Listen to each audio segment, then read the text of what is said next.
యోసేపు వృద్ధాప్యం సమీపించినప్పుడు తనకు తర్వాత జరగబోతున్న విషయాల గురించి తన సొంత శరీరానికి ఏమవుతుంది పాతి పెట్టబడిన తర్వాత తన శరీరానికి ఏమి జరగాలని విశ్వాసమును బట్టి ఆజ్ఞాపించెను. దేవుని నామమున కలుగును గాక. ఎవ్వరూ ఒక మనిషి భక్తుడో ఎవరో ఒకరు తీసుకుంటే భవిష్యత్తు గురించి ప్రకటిస్తారు. వారు వెళ్ళిపోయిన తర్వాత మిగతా వాళ్ళకి జరిగేది గురించి ప్రకటించవచ్చు, కానీ తన ఎముకల గురించి సెలవిచ్చాను విశ్వాసమును బట్టి. హల్లెలూయా. బ్రతికి ఉండేటప్పుడు దేవుడు ఒక గొప్పతనాన్ని, దేవుడు ఒక క్రియని, దేవుడు ఒక బలముని రుచి చూచిన వాడే అటుమించిన విశ్వాసం కలిగిన వాడే ఉంటాడు. హల్లెలూయా. నా ఎముకలను కూడా ఎవరిని ముట్టనివ్వడు దేవుడు. హల్లెలూయా. నా ఎముకలను కూడా ఎవరిని ముట్టనివ్వడు దేవుడు. అది మళ్ళీ నాకు ఆయన మా తాతలకి ముత్తాతలకి వాగ్దానం చేసిన దేశములకి పోయి చేరుతుంది అని ప్రకటించాడు అనేదే ఈరోజు మెయిన్ వచనం. దేవుని నామమున మహిమ కలుగును గాక. క్రైస్తవ జీవితంలో చావు అనేది ఒక కమా మాత్రమే, ఫుల్ స్టాప్ కాదు. మనం చనిపోయేంత వరకు మాత్రం కాదు, చనిపోయిన తర్వాత కూడా మనల్ని నడిపించే దేవుడు ఉన్నాడు. దేవుడి నామమున మహిమ కలుగును గాక. మనకు సంబంధించిన వాటిని ఆయన కేర్ తీసుకునే దేవుడు ఆయన. అప్పుడు చనిపోయిన తర్వాత కూడా ఆయనకి ఇంత నమ్మకం ఆయన దేవుడి పైన ఉంచాడంటే బతికి ఉండేటప్పుడు ఎంత నమ్మకం ఉంచి ఉండేవాడు. హల్లెలూయా. ఎలాగ ఈ నమ్మకం ఆయనకు వచ్చింది? అప్పుడు బైబిల్ లేదు, బాగా ఆలోచించండి. అప్పుడు దేన్ని బట్టి ఆ విశ్వాసం ఆయనకి వచ్చింది? రోమా 10:17 కాగా వినుట వలన విశ్వాసము కలుగును. వినుట వల్ల విశ్వాసం కలుగును. సాతాను మాటలు వినడం వల్ల, నీ సొంత మాటలు వినడం వల్ల, బంధుమిత్రుల మాటలు వినడం వల్ల విశ్వాసము కలుగును. దేవుడు మాట వినటం వల్లనే విశ్వాసము కలుగుతుంది. తాతల ముత్తాతలకి ఒక వాగ్దానం ఇవ్వబడింది. అబ్రహాము తాతకి ఒక మాట ఇవ్వబడింది. ఇసాకు తాతకి ఒక మాట ఇవ్వబడింది. నాన్నగారైన యాకోబుకు ఒక మాట ఇవ్వబడింది. అదేం మాట? నీకంటూ ఒక సొంత దేశం నేను కలుగజేస్తాను. దేవుని నామమున మహిమ కలుగును గాక. నీకంటూ ఒక సొంత దేశము నేను కలుగజేస్తాను అని తాతతో దేవుడు మాట్లాడాడు. ముత్తాత అయిన అబ్రహాము, తాత అయిన ఇసాకు, తండ్రి అయిన యాకోబు దేవుడు మాట్లాడాడు. అప్పుడు విశ్వాస వాక్యము విన్నాడు, దాన్ని గట్టిగా పట్టుకున్నాడు. హల్లెలూయా. అప్పుడు నువ్వు నేను కూడా అంత విశ్వాసం మనకి పెరగాలంటే, విశ్వాసం మనకు కలగాలంటే, విశ్వాసంతో మనం బ్రతకాలంటే దేవుడు మాటని వినాలి. హల్లెలూయా. సొంత ఆలోచనలే విని ప్రయోజనము లేదు. ఆయన విశ్వాసమునికి వ్యతిరేకంగా సొంత తండ్రి మాట్లాడాడు. చూడబోతున్నాం.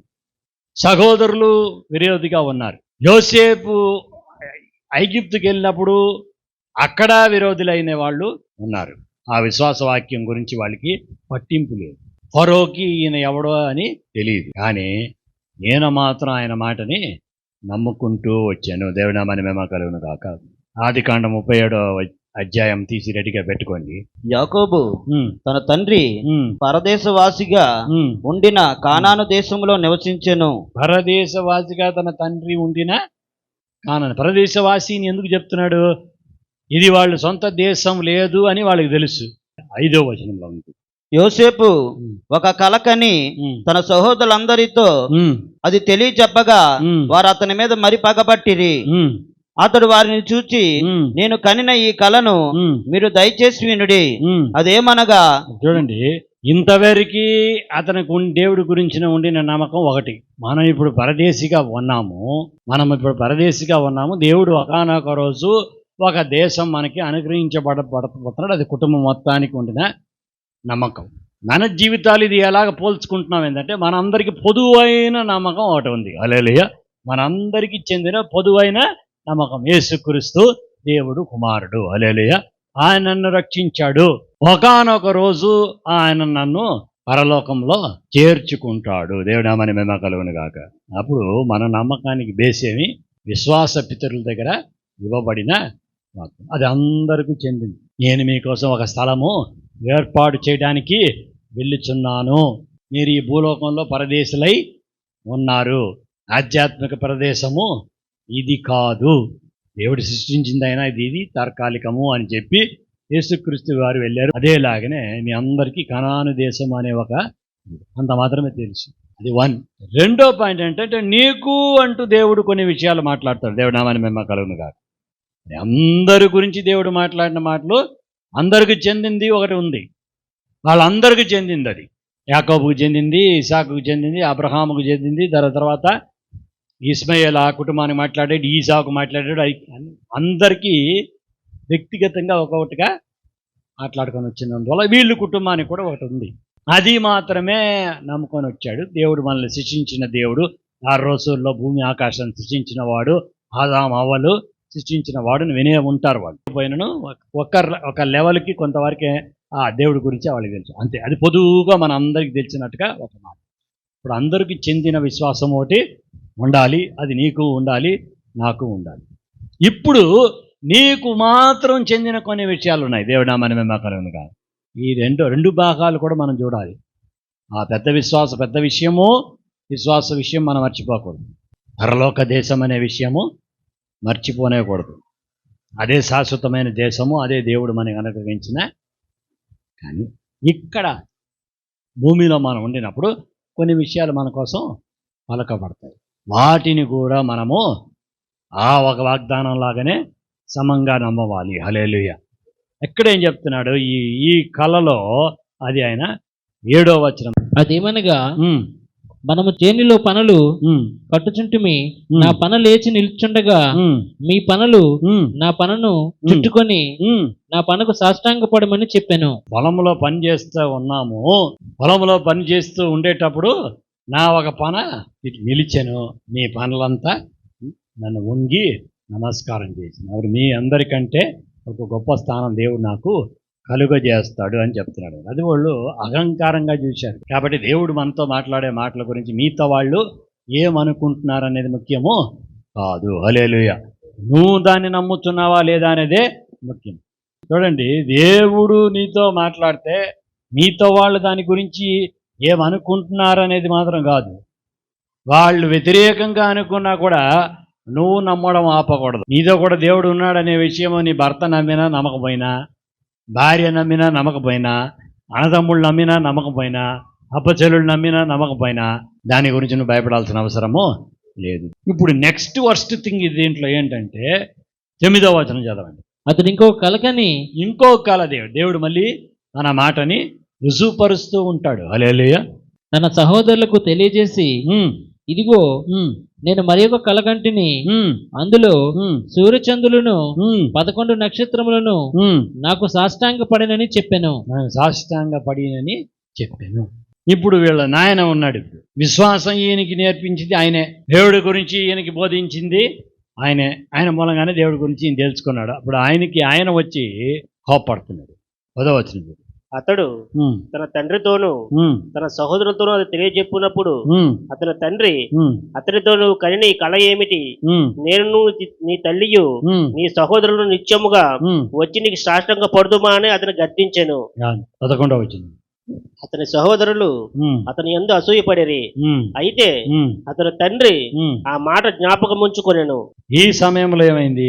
యోసేపుకి ఇంకా వ్యక్తిగత ఇది స్టార్ట్ అయింది. వీళ్ళని అమ్మేశారు, ఆయన వెళ్ళిపోయాడు, అక్కడ పోయి దొరుకున్నాడు. అక్కడ వాళ్ళు ఐగుప్తులకు అమ్మిన తర్వాత అక్కడ ఒక అధికారి దగ్గర పనిచేశాడు. ఆ అధికారి భార్య ఆయన పైన ఒక నింద మోపింది. దాన్ని బట్టి చెరచ్చాల్లో వచ్చి పడ్డాడు. చెరచ్చాల్లో ఇద్దరు అక్కడ ఉండేటప్పుడు ఫరో సేవకులు, ఒకరిని ఫరో ఉరి తీస్తాడు, ఒకరిని క్షమించి హెచ్చిస్తాడు అని ఇంకొక కలకని వారికి ప్రవచించాడు. దేవుడా మన మెమ్మకలను కాక. నీ జీవితము బాగులేని సమయంలో కూడా నిన్ను దేవుడు వాడుకుంటున్నాడు. హల్లెలూయా. అప్పుడు కూడా ఆయన అడగల, ప్రభా నాకు నువ్వు చెప్పిన మాట ఏమైంది, ఇంకొకరు ఎవరో బాగుపడతారు నాకు నువ్వు చెప్తున్నావని ఆయన అడగల. నాకు చెప్పిన మాట తప్పకుండా నెరవేరుతుందని నమ్మకం ఉంటేనే నువ్వు ఇంకొకరికి దేవుడి గురించి చెప్తావు. హల్లెలూయా. నీకే నమ్మకం లేదంటే నువ్వు ఇంకొకరికి గురించి దేవుడి గురించి ఏం చెప్పబోతున్నావు? లేదు, దేవుడు నిన్ను హెచ్చిస్తాడు. 40వ అధ్యాయం అండి, 1వ వచనం నుంచి. అటు పిమ్మట ఐగుప్తు రాజు యొక్క పానదాయకుడును భక్షకారుడుకును తమ ప్రభువైన ఉమ్, ఐగుప్తు రాజు ఎడల తప్పు చేసిరి ఉమ్, గనుక ఉమ్, ఫరో పానదాయకుల అధిపతియు ఉమ్, భక్ష్యకారుల అధిపతినైన ఉమ్, తన ఇద్దరు ఉద్యోగస్తుల మీద కోపపడి ఉమ్, వారిని చెరసాలలో ఉంచుటకై ఉమ్, రాజు ఉమ్, సంరక్షక సేనాధిపతికి అప్పగించెను. ఉమ్, అది యోసేపు బంధింపబడిన స్థలము. ఉమ్, ఆ సేనాధిపతి ఉమ్, వారిని ఉమ్. యోసేపు వశము చేయగా ఎక్కడ ఉండే స్థలం? యోసేపు బంధించబడిన స్థలము. నువ్వు ఎక్కడ కదలలేక బంధింపబడిన స్థలం లాంటి ఒక పరిస్థితిలో నువ్వు జీవితంలో ఉండినను నీకు సహాయం చేసే వారిని దేవుడు అక్కడ పంపించగలడు. దేవుడు ఆమె కలవును కాక. నీకు విశ్వాసం మాత్రం ఉంటే చాలు. పరిస్థితిని ఎట మార్చాలనే నీ తరము కాదు. ఎలాగైనా నీకు సహాయం ఉండే చోట్లనే దేవుడు, నేను నడవలేకపోతున్నాను, నేను లెగలేకపోతున్నాను, యవనంలో ఉండేటట్టుగా నేను తిరగలేకపోతున్నాను అని భయపడవద్దు. నువ్వు బంధింపబడిన స్థలములో లాంటి ఒక స్థలములో నువ్వు ఉండినాను దేవుడు నీకు సహాయము పంపించగలడు. దేవునామని మేము కలుగును గాక. చెరచాల కంటే బంధింపబడే స్థలము మరి ఒకటి లేదు. అక్కడి నుంచి పోయి అతను హెచ్చింపబడేది, ఎక్కడ తండ్రి మళ్ళీ వచ్చి తన దగ్గర చేరుకునేది. అసూయ వల్ల వాళ్ళు ఏం చేశారు, ఫస్ట్ వీడిని చంపాలని చూసి తర్వాత ఒక గుంటలో వేసి ఆ గుంటలో నుంచి తీసుకొచ్చి బానిసడిగా వీడు అమ్మ పద్దాడు ఇక్కడ ఉన్నాడు. ఇప్పుడు చెరచాలలో ఉన్నాడు. ఈ బందిగృహంలో కూడా దేవుడు వచ్చి మాట్లాడుతున్నాడు. దేవుడు నామని మేము కలుగును కాక. అది యోసేపు బంధించబడిన స్థలము. ఏం చదువు మళ్ళీ అది. ఆ సేనాధిపతి వారిని యోసేపు వశము చేయగా అతడు వారికి ఉపచారము చేసెను. వారు కొన్ని దినములు కావలిలో ఉండిన తరువాత వారిద్దరు అనగా చెరసాలలో బంధింపబడిన ఐగుప్తు రాజు యొక్క పానదాయకుడును భక్ష్యకారకుడును ఒక్కటే రాత్రి యందు కలలు కనిరి. ఒక్కొక్కడు వేరువేరు భావములు గల కలలు కనెను. వాళ్ళు వేరు భావం కలిగిన కలలు కన్నారు. దానికి యోసేపు అర్థం చెప్పాడు. దేవుడామని మేము కలుగును కాక. నువ్వు ఎట్టిమించిన పరిస్థితిలో ఉండినను దేవుడు నిన్ను వాడుకోగలుగుతాడు. ఎట్టిమించిన పరిస్థితి ఉండినను దేవుడు నీకు సహాయము పంపించగలుగుతాడు. ఎట్టిమించిన పరిస్థితిలో ఉండినను దేవుడు నిన్ను హెచ్చించగలుగుతాడు, విడిపించగలుగుతాడు. దేవుడామని మేము కలుగును కాక. తన మాటని నెరవేర్చగలుగుతాడు అనేది స్లోగా జరుగుతుంది. ఆరోగ్య కావాల్సిన వాళ్ళు రావడము, వాళ్ళు కలలు కనడము, ఆ కలల్ని వీళ్ళు చెప్పడం. కలలు చెప్పిన ప్రకారమే జరిగింది. ఒకడు చచ్చిపోతాడని మరణశిక్ష విధిస్తాడని, ఒకడిని హెచ్చిస్తాడని ఆ రెండు కలలకి భావం చెప్పేశాడు. అప్పుడు 20వ వచనములోంచి చూడండి. 3వ దినమందు జరిగినదేమనగా ఆ దినము ఫరో జన్మదినము గనుక అతడు తన సేవకులందరికీ విందు చేయించి వారి నడుమ పానదాయకుల అధిపతి తలను భక్ష్యకారుల అధిపతి తలను పైకెత్తి పానదాయకుల అధిపతి ఉద్యోగం మరలా అతనికి ఇచ్చాను. పానదాయకుల ఉద్యోగము మరలా ఇచ్చాను గనుక అతడు ఫరో చేతికి గిన్నెనిచ్చాను. మరియు యోసేపు వారికి తెలిపిన భావము చొప్పున భక్ష్యకారుల అధిపతిని వేలాడదీయించెను. అయితే పానదాయకుల అధిపతి యోసేపును జ్ఞాపకము చేసుకొనక అతని మర్చిపోయాను. అప్పుడు నీకు సహాయం చేసే మనిషి కూడా, ఏ మనిషి మూలంగా నీకు సహాయం వస్తుందో, ఎవరి మూలంగా వాళ్ళు కూడా నిన్ను గుర్తు పెట్టుకోవాల్సిన అవసరము లేదు. దేవుడు నిన్ను గుర్తుపెట్టుకుంటాడు. ఇదంతా ఆయనకి యోసేపుకి దేవుడు నేర్పించాడు కాబట్టి తన ఎముకల గురించి కూడా ఆయనకి విశ్వాసం ఉండింది. హల్లెలూయా. దేవుడు నా జీవితంలో ఎలా నన్ను నడిపిస్తున్నాడు, ఇంతవరకు ఎలా నడిపించుకొని వస్తున్నాడు అనే అవగాహన నీకు ఉండాలి. నన్ను రక్షించిన టైం నుంచి ఈ టైం వరకు ఇది ఎలాగ నన్ను నడిపించుకొని వచ్చాడు అనేది నువ్వు గమనించి చూస్తేనే నీకు విశ్వాసము అధికరిస్తుంది. హల్లెలూయా. దానికి నువ్వు ఆయన మాట విని ఆ మాటకు లోపడినప్పుడంతా, ఆ మాట నమ్మినప్పుడంతా, స్వస్థత గురించి నువ్వు నమ్మావంటే, విడుదల గురించి నమ్మావు, ఉద్యోగం గురించి నమ్మినప్పుడు, వివాహం గురించి నమ్మినప్పుడు, లేకపోతే దేని గురించి నువ్వు నమ్మావో దాని గురించి దేవుడు నీకు కార్యం జరిపించుకుని వచ్చినప్పుడు నీకు విశ్వాసం అధికరిస్తూ వస్తుంది. హల్లెలూయా. కానీ మనిషి మర్చిపోయాడు, కానీ దేవుడు మర్చిపోలేదు. ఇప్పుడు మరో ఒక కళ కంటున్నాడు. 41:1 చూడండి. 2 ఏళ్ల గడిచిన తరువాత ఫరో ఒక కళ్ళ కన్ను, అందులో అతడు ఏటి దగ్గర నిలిచి ఉండగా చూపునకు అందమైనవి బలిసినున్న 7 ఆవులు ఏటిలో నుండి పైకి వచ్చుచు జమ్ములో మేయిచుండెను. 5వ వచనం చదవండి. అతడు నిద్రించి 2వసారి కలకనెను. అందులో మంచి పుష్టిగల 7 వెన్నెలు ఒక దంటుకు పుట్టుచుండెను. మరియు తూర్పు గాలి చేత చెడిపోయిన 7 పీల వెన్నులు వాటి తరువాత మొలిచెను. అప్పుడు 2 సార్లు ఆ కళ కంటున్నాడు ఫరో. ఆ కలభావం చెప్పేవాళ్ళు ఎవరు లేరు. ఇప్పుడు ఆ పానదాయకుడికి యోసేపు గుర్తుకొచ్చాడు. దేవునామాని మా కలుగును గాక. నిన్ను నీ సహోదరు, నీ తండ్రి, నీ సహోదరులు కూడా వచ్చి నిన్ను నమస్కారం చేస్తారు అని చెప్పిన మాటని దేవుడు ఇలాగ నెరవేర్చుకొని వస్తున్నాడు. దేవునామాని మా కలుగును గాక. అప్పుడు 10వ వచనం. ఫరో తన దాసుల మీద కోపగించి నన్నును భక్ష్యకారుల అధిపతిని మా ఉభయులను రాజ సంరక్షకుల సేనాధిపతి ఇంట కావలిలో ఉంచెను. ఒక రాత్రి నేను అతడు మేమిద్దరము కలలు కంటిమి. అప్పుడు ఈయన చెప్తున్నాడు ఫరోకి, అయ్యా ఒక పొరపాటు జరిగిపోయింది, నేను మర్చిపోయాను ఒక అతని గురించి. ఇలాగా కళలు మేమిద్దరు కనినప్పుడు ఆ కళల భావం కరెక్ట్గా నాకు చెప్పాడు. ఒకరిని మీరు ఉరిదీస్తారని, ఒకరిని అదే నన్ను మిమ్మల్ని ఎత్తిస్తారు, మీరు ఎత్తిస్తారని ఆయన చెప్పాడు. మా కళలు బట్టి 2 సంవత్సరాల క్రితం జరిగింది. ఒకడున్నాడు, వాడిని ఒకవేళ పిలిచి మీరు అడిగితే నీ కళకి ఆయన భావం చెప్పినప్పుడు యోసేపుని ఆయన పిలుచుకొని వస్తున్నాడు. ఇప్పుడు ఆ 105వ కీర్తన రాడు. రాజు వర్తమానం పంపి అతన్ని విడిపించెను. ప్రజల నేలినవాడు అతడు విడుదల చేసెను. ప్రజల్ని ఏదినవాడు యోసేపుని విడుదల చేశాను. హల్లెలూయా. తర్వాత ఇష్ట ప్రకారము అతడు తన అధిపతుల నేలుటకును తన పెద్దలను బుద్ధి చెప్పుటకును తన ఇంటికి యజమానిగాను తన యావదాస్తి మీద అధికారిగాను అతన్ని నియమించెను. ఇదంతా కళాభావం చెప్పిన తర్వాత తండ్రి దగ్గర వినిన మాట, తండ్రియు సహోదరులు నమ్మకుండా ఉండేటప్పుడు ఐగిప్తుకు వచ్చాడు. ఐగిప్తులో బానిసడుగా ఉన్నాడు, చెరచాల్లో వేయబడ్డాడు, అక్కడ బంధింపబడ్డాడు. ఆయనప్పుడు కూడా దేవుడు చెప్పిన మాటని నమ్మకుండా ఉండలేదు. హల్లెలూయా. ఆయన చెప్పిన మాట నమ్మేంత వరకు, జరిగేంత వరకు అయినా గట్టిగా ఎట్టి పరిస్థితిలో ఉండినాను. అప్పుడు నమ్ముకుంటూ వచ్చాడు కాబట్టి విశ్వాసం ఆయనలో పెరుగుకుంటూ వచ్చింది. విశ్వాసం పెరుగుతూ వచ్చింది కాబట్టి అవి జరుగుతూ వచ్చాయి. జరిగి నెరవేరినప్పుడు చచ్చిపోయిన తర్వాత కూడా నా ఎముకలను కూడా దేవుడు వాగ్దానం చేసిన దేశంలో కొంత తీసుకెళ్ళి చేరుస్తాడనే రీతిగా ఆయన విశ్వాసము పెరిగింది. దేవునామాని మేము కలుగును కాక. అప్పుడు పిలిపించి ఇప్పుడు పెద్దవాడు అయిన తర్వాత ఏమైపోయింది, అన్నిటికీ ఆయన అధికారి అయ్యాడు. 45వ అధ్యాయం 1వ వచనం చదువు. అప్పుడు యోసేపు తన యొద్ద నిలిచిన వారందరి ఎదుట తన్ను తాను అణుచుకొన జాలక నా యొద్ద నుండి ప్రతి మనుష్యుని వెలుపలికి పంపివేయడని బిగ్గరగా చెప్పాను. యోసేపు తన సహోదరులకు తన్ను తాను తెలియజేసుకున్నప్పుడు ఎవరునూ అతని యొద్ద నిలిచి ఉండలేదు. అప్పుడు పదవికి వచ్చేసిన తర్వాత సహోదరులు ఈయన దగ్గరికి కరువులో తీసుకొచ్చాను. దేవునామాని మెమ్మ కలుగును గాక. అప్పుడు సహోదరులతో చెప్పిన మాటని దేవుడు నెరవేర్చబోతున్నాడని కంట్లారు చూస్తున్నాడు. హల్లెలూయా. ఎక్కడో పోయారు వాళ్ళు. ఫస్ట్ దేవుడు చెప్పాడు, నీవు నీ సహోదరులకి నిన్ను సేవిస్తారు. ఈయన బానిసడిగా ఉండడం నుంచి అధికారిగా అయిపోయాడు. అధికారి అయిన తర్వాత ఆ సహోదరుల్ని తీసుకొచ్చి ఈయనకు ముందు మా దగ్గర ధాన్యం లేదు అని నిలిచే పరిస్థితిలో పెట్టేశాడు. తర్వాత తండ్రిని కూడా పిలిపించుకున్నాడనే విషయం మనకి తెలుసు. అప్పుడు తండ్రి గారు కూడా ఆయన మనసులో ఉంచుకున్నాడు.